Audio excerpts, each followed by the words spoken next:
6 மாத கர்ப்பிணி மனைவி. அன்றுதான் அவங்களுக்கு திருமண நாள்.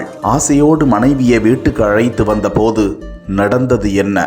மர்மமான முறையில் பெண் உயிரிழப்பு. கணவன் மனைவிக்கிடையே நேர்ந்தது என்ன? வாயிலும் வயிற்றிலும் அடித்துக் கொண்டு தந்தை அளித்த புகார். 2 ஆண்டுகளாக குழந்தை தரிக்காமல் இருந்த நிலையில் 6 மாத கர்ப்பிணியாக இருந்த போது தங்களது பிள்ளை இப்படி இறந்து போய்விட்டாரே என குமுறும் பெற்றோர். அரியலூர் மாவட்டம் ஜெயங்கொண்டம் அருகே உள்ள சோழமாதேவி பகுதியை சேர்ந்தவர் சக்திவேல் ஓட்டுநராக பணிபுரிந்து வருகிறார்.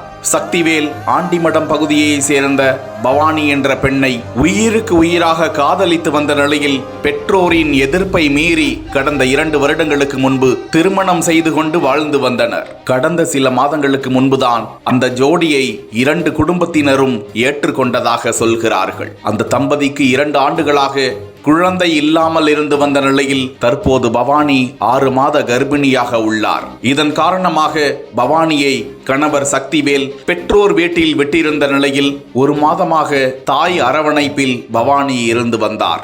ஏப்ரல் 12ஆம் தேதி அவர்களுக்கு திருமண நாள். ஆசையோடு மனைவியை பார்க்க சென்ற சக்திவேல் அவரை தனது வீட்டிற்கு அழைத்து வந்து திருமண நாளை கொண்டாடியதாக தெரிகிறது. அன்று இரவுதான் என்ன நடந்தது என்று தெரியவில்லை. இருவருக்கும் வாக்குவாதம் ஏற்பட்டதாக சக்திவேல் போலீசிடம் தெரிவித்திருக்கிறார்.